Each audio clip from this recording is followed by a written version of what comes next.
చిట్టి డబ్బులు తిరిగి చెల్లించమని అడిగినందుకు జిల్లా కేంద్రంలో మెస్ నిర్వాహకుడిపై దాడి జరిగిన విషయం విదితమే. కాగా హత్య కేసులో నిందితులను పోలీసులు అరెస్ట్ చేసి రిమాండ్ కు తరలించినట్టు టౌన్ పోలీసులు తెలిపారు. జగిత్యాల పట్టణానికి చెందిన కులగాని అంజయ్య హత్యకు గురికాగా నిందితులుగా దాసోజు శ్రీనివాస్, అతని కుమారుడు వేణును అరెస్టు చేశారు. డిసెంబర్ 31న అంజయ్యపై దాడి చేసినట్లు పోలీసులు నిర్ధారణకు వచ్చారు. తీవ్ర గాయాలతో చికిత్స పొందుతూ అంజయ్య మృతి చెందగా మృతుడి భార్య ఫిర్యాదుతో కేసు నమోదు చేశారు పోలీసులు. శుక్రవారం నిందితులను అరెస్ట్ చేసి రిమాండ్ కు తరలించినట్లు వివరాలు వెల్లడించారు టౌన్ సీఐ కరుణాకర్.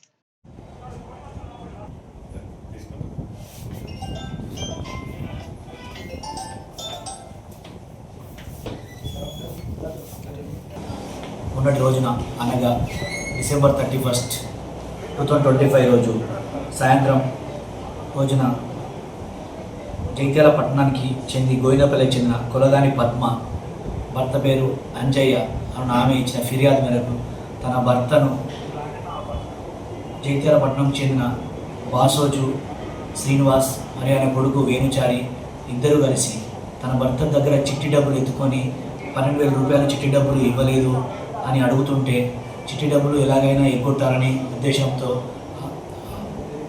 మరియు తండ్రి కొడుకు ఇద్దరు శ్రీనివాసు వేణుచారి ఇద్దరు కలిపి కులగాని అంజయ్యను ఆ షాప్ దగ్గరికి పిలిపించి ఎలాగైనా చంపాలనే ఉద్దేశంతో ఇద్దరు పథకం ప్రకారంగా వేసుకున్న ప్రకారం ఇద్దరు కలిసి అక్కడ ఛాతీ పైన ముఖం పైన బిద్దుతూ ఛాతీ పైన కాళ్ళతో తన్న తర్వాత అక్కడ స్పృహ తప్పి పడిపోగా వెంటనే ఇద్దరు అతను చనిపోయిన అనుకొని అక్కడి నుంచి పారిపోయారు.